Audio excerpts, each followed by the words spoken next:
Good morning, Revolution, everyone, and welcome to our stream. Good morning, Justine. Good morning, Dom. Good morning, Cameron. Hope everybody's doing right. Justine, great to see you. It's been a while since you've been on this stream. You have relocated, I understand. You're in the Southwest. Tucson, is it? How's it going out there? What are you doing? Are you loving it? I'm loving it. I'm loving it in Tucson, good old Southern Arizona. Very different from New York City, um, but yeah, it's beautiful out here. I hope you all visit. But yeah, we're celebrating, of course, because Congresswoman Grijalva was finally just sworn in after 50 days, and every protest you go to over the last couple months, everyone's been cheering, swear her in at the No Kings marches. So it's good to see her get in there and taking actions. That was some dastardly stuff the Speaker of the House, Mr. Johnson, did to her, refusing to swear her in because To they her and didn't want. to the many tens of thousands of people that she represents. Absolutely, because she wasn't able to represent them. These are the big champions of well, I don't know what kind of democracy, more like plutocracy that they represent. Maybe we'll talk a little bit about that during the course of the stream. Dom, good morning. How's life in Philly? I got a question for you. I heard this morning that your mayor is getting rid of DEI. You know, what's up with her? I don't get it. I wish I knew. I've been asking myself the same question for the last two some years. Really, what is up with her? And it's your guess is as good as mine.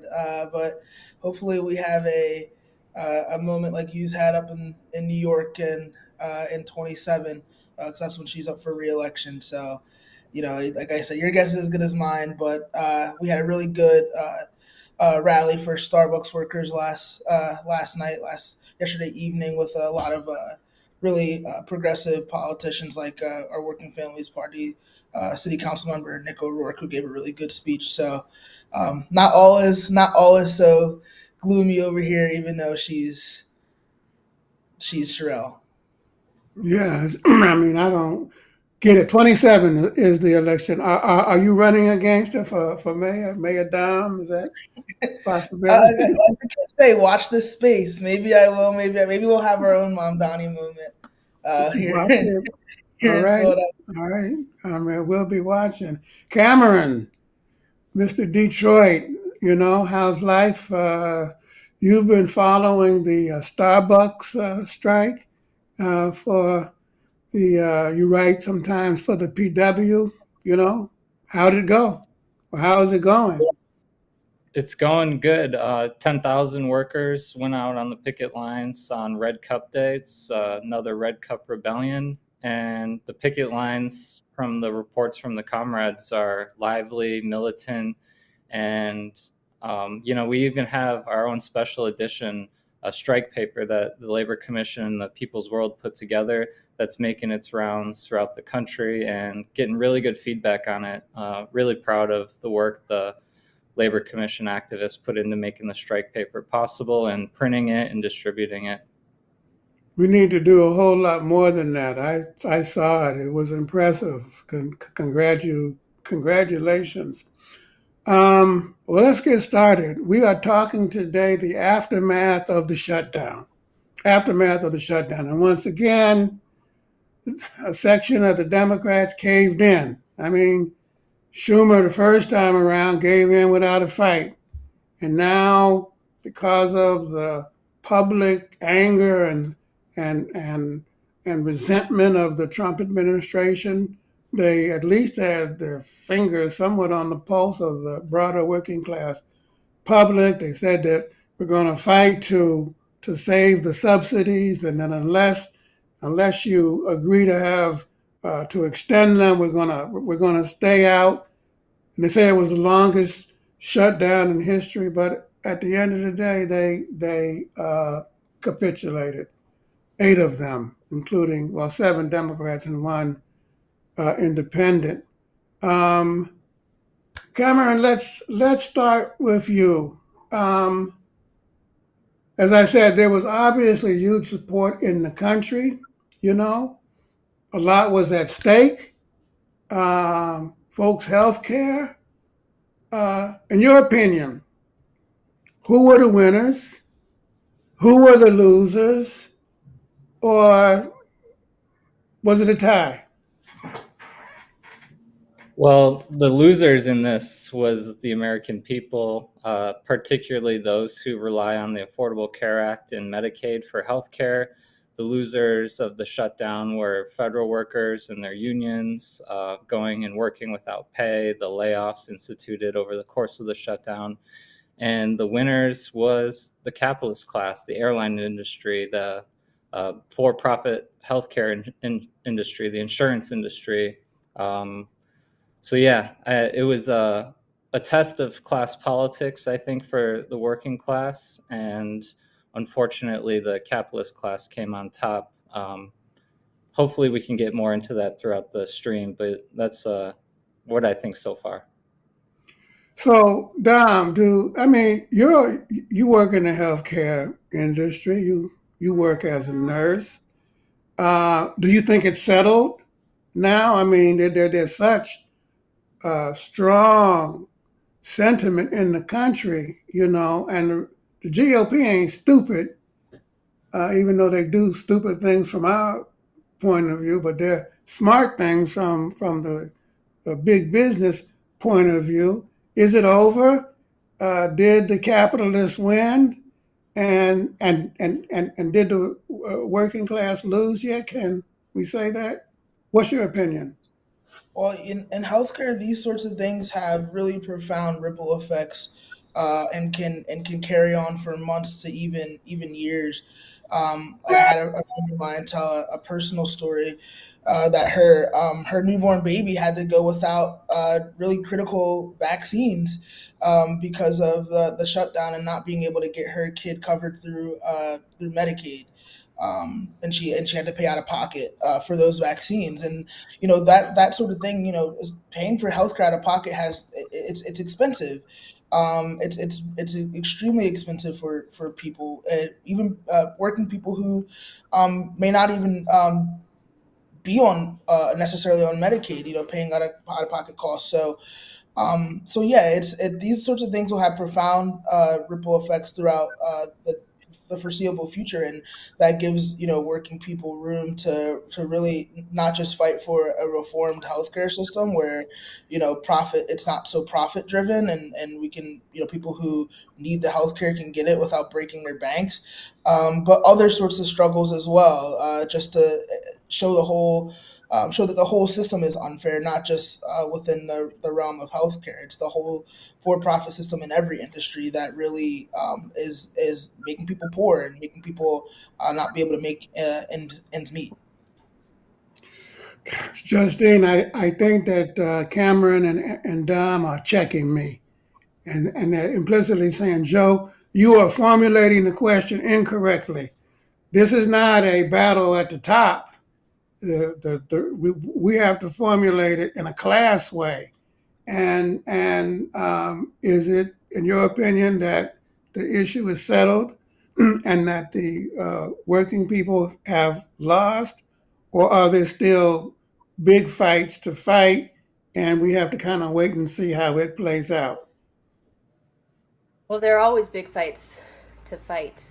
Um, I think, of course, we're all disappointed, though not necessarily surprised, by how the Democrats capitulated this time around. But I think, um, as usual, I think one very heartening thing for me that came from experiencing this shutdown was watching how the community members came together to rally around each other and help support each other, help make sure that people were getting resources that they needed. I know all around Tucson, there were a lot of local restaurants that were giving free meals out. There were a lot of community members coming together through their unions, through local community groups, progressive formations. Congresswoman Grijalva was out giving out groceries to families that needed no questions asked. Like, people didn't have to show proof that they needed it. And I think that kind of rallying around each other is the building blocks for these opportunities that Dom and Cameron were talking about. So the fight continues.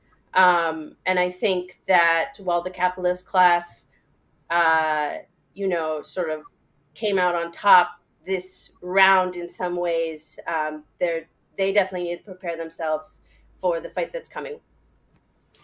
I think that anytime people are engaged in struggle in big ways, are forming coalitions, are meeting together, are holding demonstrations, are lobbying, are sitting in, or whatever it may be, that's a victory. If we go on strike, even though we lose the strike, the fact that we were struggling, that's a victory because most of our struggles are defensive. And so if you look at it from that standpoint, the fact that the corporate Democrats and the working class Democrats, because there are some in Congress, ain't many of them, but there are some, lasted that long, to me, that's a victory in and of itself, and we shouldn't scoff at it. Not that anybody did. I'm not saying that you were scoffing. I think your correction of me, even though you didn't want to come out and say it, was is correct. Cameron, let's talk about this a little bit strategically. The Communist Party has the concept of left center unity, right? And that's a class concept.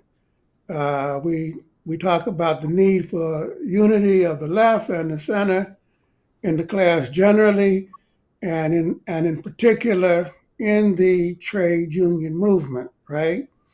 That the left has to unite with the center and vice versa, try to isolate the right to move the whole thing forward. Now, the other day you were circulating an article that I saw, which said that the main reason that the shutdown failed was because the trade union movement didn't push hard enough. They didn't fight hard enough. Is that true? Do you agree with that proposition? And in your opinion, is that a failure of left center unity?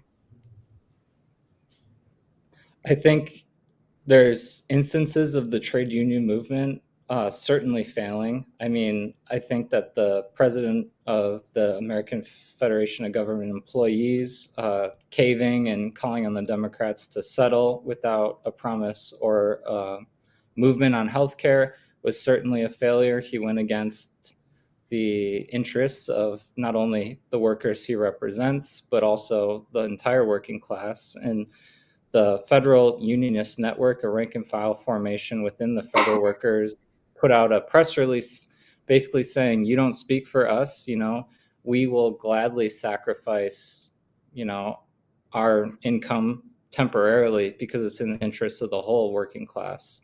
I also think that the Teamsters going kind of stumping for the Republicans, calling for a so-called clean passage of the bill, also without a promise on the healthcare question, is a unprincipled compromise.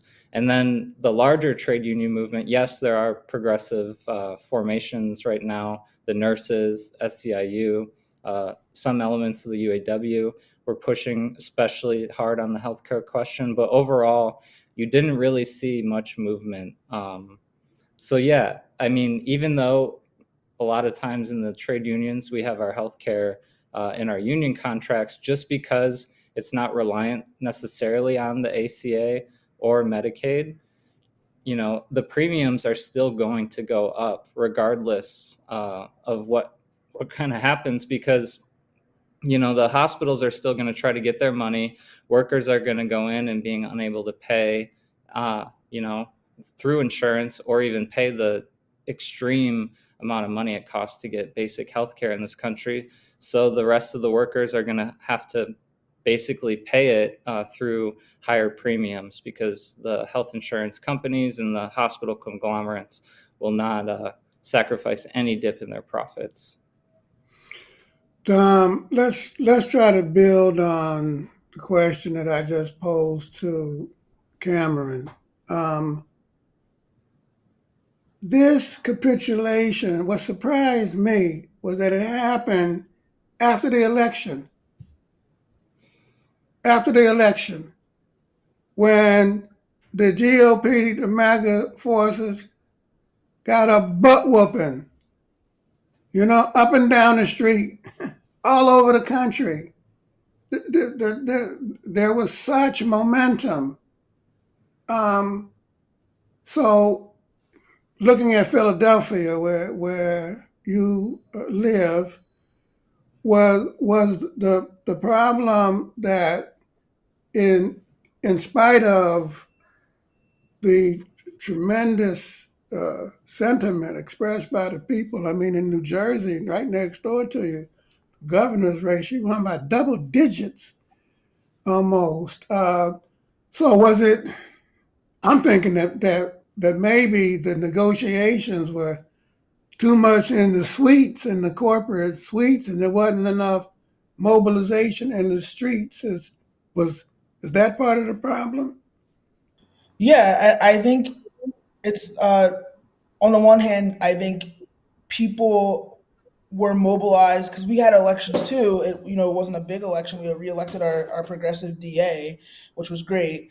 And people were we experienced higher voter turnout than typical in an off cycle year. So it's clear that people are upset with the direction that the country is going in. I think and are mobilizing to the polls.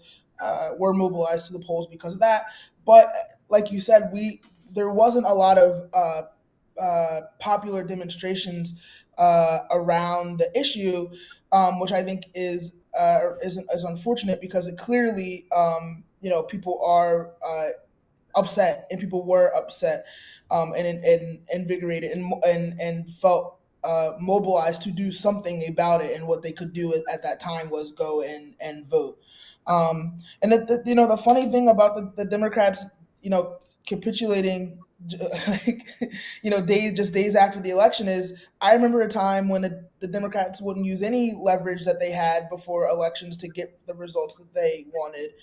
So on the one hand, it's like, okay, finally you guys are using some leverage that you do have to get the election results that you want. And on the other hand, it's like, well, it was, it was more consequential than getting the results that you want, because millions of people rely on SNAP and millions of people rely on these sort of healthcare subsidies, and to give it away instead of building it, because the midterms are right around the corner. It's only a year away, and the primaries are just some months away for some states. So to instead of building on that and to just sort of like, okay, we got what we wanted, now it's business as usual is I think is gonna it's unfortunate, and it's gonna piss a lot of people off. I'm excited for these primaries to see how some progressive challengers use that against the more establishment Democrats, and hopefully we'll see some really big wins this coming spring. Justine, I got a hard question for you. I'm sorry to have to ask you such a hard question, but we got to talk about these things. Is the problem structural in the sense that, like, is the problem the two-party system? I mean, is the problem the two-party trap? I mean, you got the MAGA party on the right that's dominated by the extreme right and some increasingly fascist forces, and you have a little small center, and then you have the Democrats, which is kind of center right dominated with a considerable left. But most of the country, are independent, and and is the problem that the left part of the independent forces is not yet organized enough to bring sufficient pressure to bear on the those forces inside the Democratic Party, that they can force them to, capitulate uh, to the side, take the side of the people. And if that is the case, what do we do about that? I know it's a hard question. I A apologize. lot of things. No. Obviously, the problem is the capitalist class, the dictatorship of capital, um, controlling the system, using these two parties. As you mentioned earlier, there are, of course, a few working class candidates or representatives at the national level representing working class forces, but of course, for the most part, the two major parties don't represent the people. They often don't even represent their grassroots bases who vote for them. A majority of adults in the United States don't participate in many elections. Sometimes you see, of course, major groundswells like this recent election with so many socialist and communist candidates even winning elections. So it is a sort of complicated um, answer. Like, it's like, how much can we use these elections within the Democratic Party to advance our agendas, and how much will they always stymie us? But yeah, I think, as usual, the answer is it's complicated, and we have to use a multiplicity of tactics. But of course, that does mean also building up, as always, our forces outside of the um, the major party structures. So this means building up our forces of pressure, building up our community groups, building up our unions, but also building up independent um, party forces, and building up independent communist and socialist and other party lines as well, where it is possible, where it is strategically viable to build coalitions through them, or even um, to win races through them, to show the people of this country um, that there is an alternative possible, that we can build that alternative together. And also to show the capitalist class that we're not going to settle for the options that they give us, because they don't control us, and we will fight back how we must to build the world that we must. So I hope that answers your question, at least a little bit, gets us started. It does. It's a good answer because it is complicated. But one thing is not complicated, and that is that we have to build the independent forces from the ground up. And we have to work with, in particular, those forces who some of whom are still operating within the Democratic Party, but not only, but who have their own process and mechanism for carrying out struggle. They have their own fundraising, they have their own voting lists, they have their own GOTV efforts. That's why we say, if you're going to participate in a campaign, work with the trade unions, because they have their own thing, even though most of them function within the framework of the Democratic Party. And we're seeing increasingly that when you have an independent insurgency, electoral insurgency, and you can do it. Obama did it in 2008, and to a lesser extent in 2012. Bernie did it. And Zora Mandami did it, just a few weeks ago, as have many others. The problem is that once you get elected, there's always such increasing pressure, from the corporate, from the capitalist class to when you're governing, to do what they say do, or else they're going to pull support, and you'll have one term, and that will be the end of it. By the way, I read an interesting piece the other day that said back in, when was it, the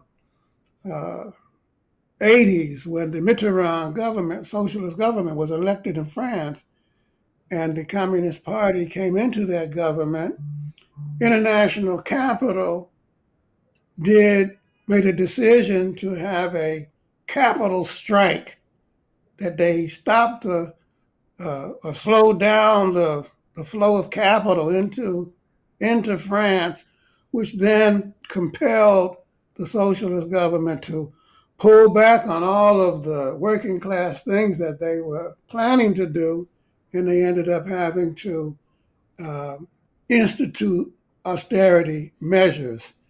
And because the Communist Party was in that government, oh, that was when Marche was the leader, they suffered terribly at the polls and had a precipitous decline because the workers blamed them for joining it. So it's a dicey situation. Cameron, I hear that the problem in the AFL-CIO is that, I don't know if you agree with this or not, but I'm going to ask you another hard question. So get ready. Are you ready? The question is this, that the AFL-CIO basically follows the dictates of the Democratic National Committee. And that the Democratic National Committee is basically controlled by consultants. You know, who are these consultants? Is that true? Who are these consultants? And that kind of creates a problem of the, you know, even though you have independent forces that kind of, you know, there's room for maneuver and ability to make changes is kind of controlled from without. So that's a problem, no? Indeed, it's a massive problem, and like all these things that have been said, it highlights kind of the contradictions of bourgeois democracy. And yes, the AFL-CIO does have consultants that work with them and the DNC, and largely those consultants determine what goes, and what's interesting is these consultants aren't from the working class, and it makes no sense why labor leaders would heed their words so much. But essentially, yeah, the consultants are like, well, this type of politics and this type of message won't get you votes. And then the AFL is like, okay, let's tailor our message to what these consultants say. And it's kind of this hodgepodge of, people alienated from the shop floor, to say it bluntly. There are genuine, honest, and good trade union leaders in the AFL-CIO, and there is a massive potential for the AFL-CIO to break free from that, but it requires, like everything else, a groundswell of movement from below, rank and file activity, organization, and this is where the concept of left-center unity can be really important, is the left forces and the rank and file elements, the militant struggle-oriented elements, winning over the center forces and honest trade union leaders to a plan of struggle, to more militancy, better contracts, the right to strike, solidarity, coordinated bargaining, sectoral bargaining, all these types of things, organizing the unorganized. And what it will do is it'll put the leaders of the trade unions who are on the right in a spot. They're either going to have to follow and save face, or they'll be exposed and ultimately be replaced. And I think this kind of struggle is increasing as the crises of capitalism continues to increase, and we're finding our trade unions, in a position where the kind of a which side are you on moment, do you follow the consultants of the capitalist class and the capitalist Democratic Party, or do you follow the wants, the needs, and the interests of your members and the working class as a whole? So that contradiction kind of is at play, and it depends on the strength and the spirit of the left and our ability as the left and the labor movement to win over the center forces and move the entire working class movement to a more progressive and advanced position. And what's important is why we say left center unity, not center left unity, because the left is the initiators, the left sets the agenda, and the left, William Z. Foster said the left has to do the work in the trade union movement, because by itself, the center forces will not be able to do it. And certainly the class collaborationists and the right-wing forces will not do it. So it's up to the left. I hope that is somewhat of an answer to your complex question. But isn't the problem, you have a lot of good people in the trade union movement now. I mean, and who don't have the same hangups that they had before. The right is not as strong. But isn't the problem?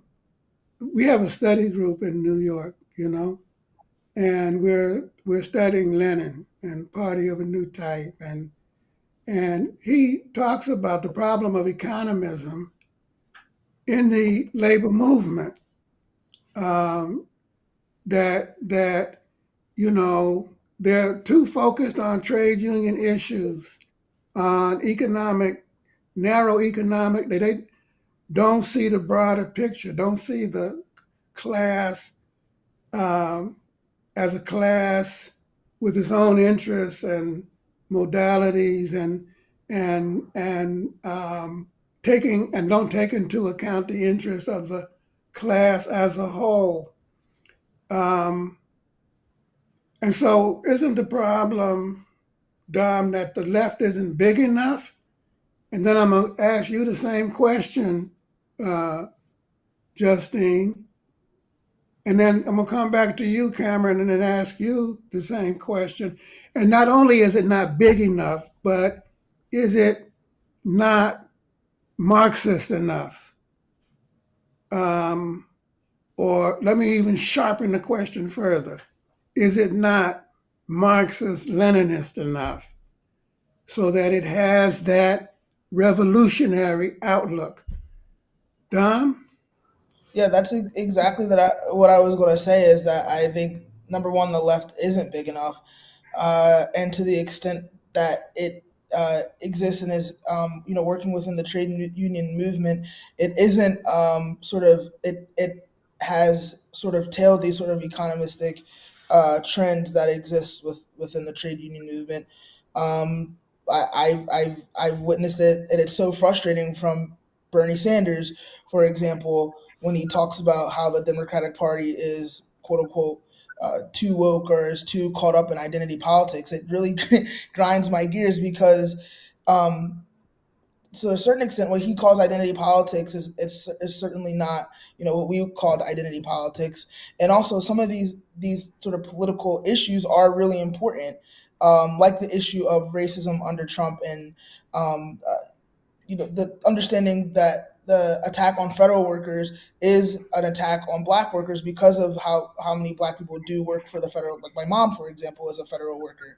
um, how many black people do work for the federal government. So there's all these things that us as Marxist Leninists would talk about, and we are talking about. But I think the left, outside of us and broadly speaking, is sort of tailing it. And I think it's because it's because Bernie Sanders sort of popularized this line of, like, thinking that, for lack of a better term, I guess you would call a class reductionist or economist, thinking in the sort of this new socialist movement or moment that he has sort of popularized over the last 10 or so years. And I think we really, as party members, and if we are involved in the trade union, or just generally involved in the struggle, we need to sort of inject the sort of Marxist-Leninist thinking about struggle, in terms of how that the issue of race, the issue of gender, the issue of queerphobia, and so on and so forth, are working class issues. And it is important for the trade union movement to take them up, because it's one of the um, main ways that working people can be organized and get involved in organizing and get involved in sort of class struggle. And you have to have the unity of the class. And if you don't address those issues, I mean, how are you going to unite the class? Justine, what do you think about the question I posed? You're a young trade unionist and come Sure. out of the ALU, right? I mean, what's your experience? Yeah, I think, well, I agree with what a lot of Dom said, especially as a queer Cuban American Marxist Leninist, I really think that broadening the left, fighting chauvinism, um, educating about Marxism, Leninism, this is really important. I Obviously the left needs to grow. I think the focus of the question, though, I don't know. It's interesting because I think when you look at successful revolutions, the communists aren't the dominant movement. It's not like in China everyone becomes a communist party member. I mean, it's about 5% of the population, right? Um, so I think remembering that left center trajectory is always important. I think the left um, is disorganized. I think we're disorganized. I think that the masses in this country are incredibly progressive, and that in some ways we need to catch up. I was taking a Lyft home last night, and the Lyft driver, the worker, um, a woman, I won't say her name for privacy reasons, but she started talking to me out of nowhere about um, you know, the big tech companies running everything. And then she was getting excited about all of the socialist victories in New York and Seattle. And I told her that I was a member of the Communist Party, and we actually had a couple of members win in city council races around the country. And she got so excited about that. And then out of nowhere, she brought up Cuba. She said, everyone complains about socialism. Meanwhile, Cuba just passed the most progressive laws for LGBT people in the world.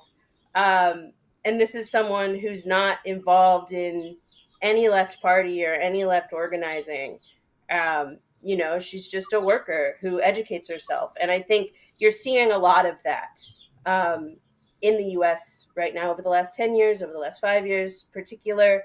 And I think what we need to do as communist organizers, who work in coalition with other socialists, with progressives, with the center, with anyone who will work with us, is just work to get ourselves organized because the people are ready for big changes. Yeah, I don't know about the size of the left. It would be nice to see us get bigger, but I think more importantly, it would be nice to see us get more organized. Interesting. Cameron, what do you think? I mean, I largely agree with what the comrades had to say. I want to bring up, Joe, you mentioned economism, and I think we have a perfect case study for that, and that was the trade union leaders clapping like seals at the shutdown ending, despite the fact that 36 million working class Americans are going to be either without healthcare or see their premiums jump up by 2, 3, 4 times the amount. But all that mattered to them was their narrow craft interests of their own members.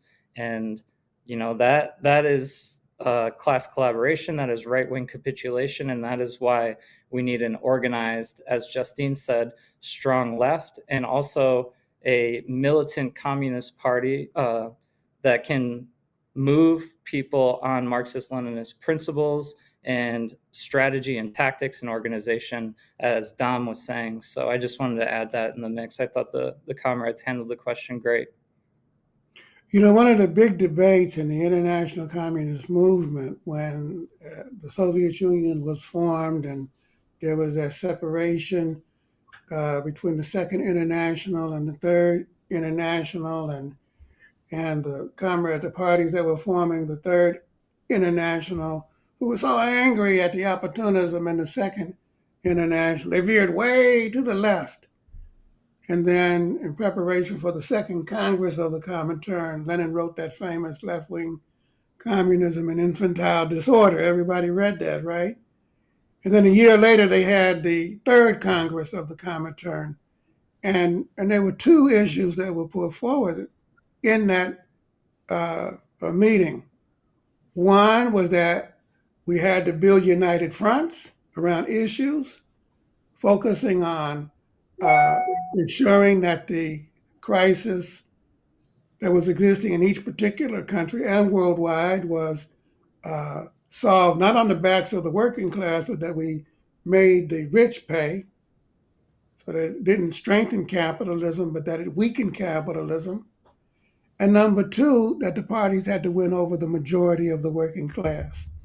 Notwithstanding their respective size, but you had to win over the majority.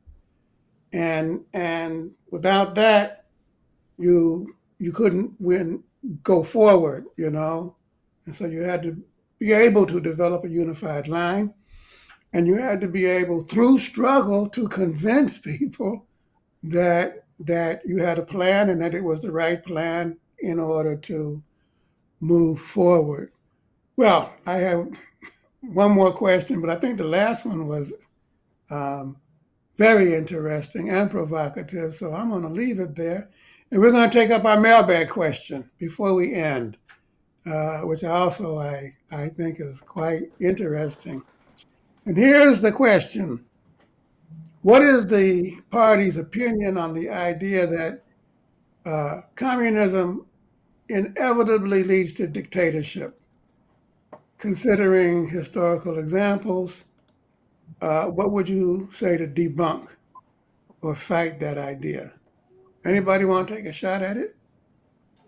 It's yours for the taking. Who would like to go first? Justine? I'm sure everyone wants to answer this, but I always think of that Julius Nyerere quote that is, the United States is also a one-party, uh, state, but in typical American extravagance, they have two of them. So, yeah, and Julius Nyerere was an African socialist fighter. Of course, I don't need to tell you that joke, but for people listening who may not know, but yeah, I think that we see here that obviously the United States is controlled by the dictatorship of capital. So even in a limited bourgeois democracy that's being quickly rolled back through rising fascism, the capitalist class rules. And as we spoke of in the beginning, the working class loses in effect. Every time, even though when we're struggling. I think that when you look at the socialist states all around the world, when they fall, when they lose, when they go through um, perhaps authoritarian measures, like that is often in response to literal war upon them from, often the United States coming in and uh, as Trump is trying to do now, with Venezuela coming in and bombing innocent people and killing dozens of people to advance capital interests. So that can, of course, not be forgotten. But you also see amazing progressive advances in all the socialist states. Kerala, the communist run state of India, just ended extreme poverty. In Cuba, you have the most progressive LGBTQ laws in the country. In China, they're using state resources to replant whole forests and actually do more to battle climate change than any country in the world. So I think every country has pros and cons and things that have to be fought for and won through unity and struggle of their people. But I think most people can see today that capitalism is not the way and that alternative socialist experiments lead to great things. And you just need to look at the facts and look at history, and you see that. Thank you. Did I see your hand up, Cameron? Yeah, I actually get this question often when I'm interviewing workers and talking to them through work in the Labor Commission and People's World. And I always repose the question to them. And it's like, well, don't you have a dictatorship on the shop floor? You guys don't get to decide when the line speeds up, when you get a break, when your shift ends, when you clock in for work, while you have to work 10 hours a day instead of, less time on the shop floor, more time, more pay. The Communist Party's slogan, 6-hour day, no cut in pay. These types of things, our productivity is so massive, yet our pay hasn't getting caught up to that in this country because of capitalism. And we also, are not seeing our wages rise with that. So when I pose the question that way, and it's like, well, In this country, there is a dictatorship. It's a dictatorship of the rich. And if you think of socialism and the dictatorship of the proletariat, it kind of turns it on its head, where our class is in the driver's seat, and our class determines the agenda, and we suppress the ruling class and the capitalist class, so they no longer have that dictatorship on the shop floor. In fact, it's our dictatorship, and we decide how our shops are run, how production is managed, and so on and so forth. So, I think that's a good way to kind of make it make sense to working people, is when you bring up, everyday life at the workplace. Okay, Dom? Yeah, I agree with what Cameron and Justine said. It's we live under a dictatorship of the capitalist class, where they control and dictate every aspect of our life, from when we go to work to sort of cultural things, even and the media we consume when we're even when we're outside of work. So I agree. I putting workers in the driving in the driver's seat, as Cameron said, is I would rather live under that sort of, if you want to classify it as a dictatorship, I see it as uh, really freedom to live under a system where people like me, people who have the similar experiences as me, get to decide how our country runs. And as Justine said, not every country is perfect, and I there are aspects of the United States especially cultural aspects, that I really love. Like, I love Black American culture.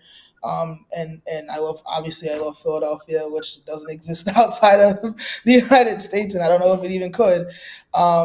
So I view a transition from capitalism to socialism not as going from one dictatorship to another, but actually maximizing what the best of what America has to offer, and what the best of what America can offer.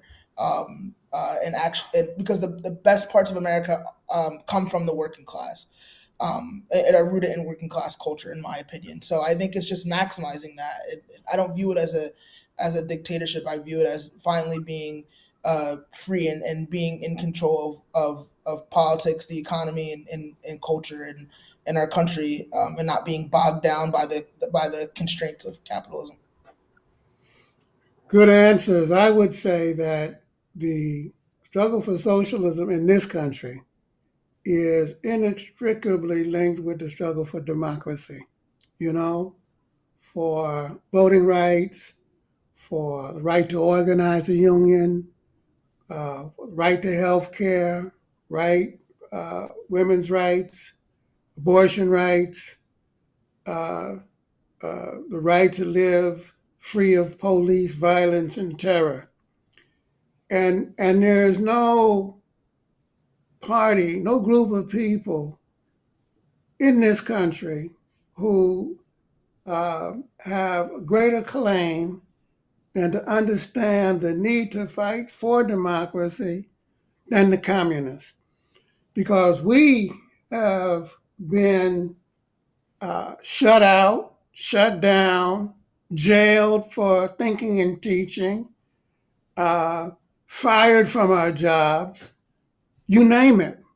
So we know what it's like to live under conditions of, well, virtual dictatorship.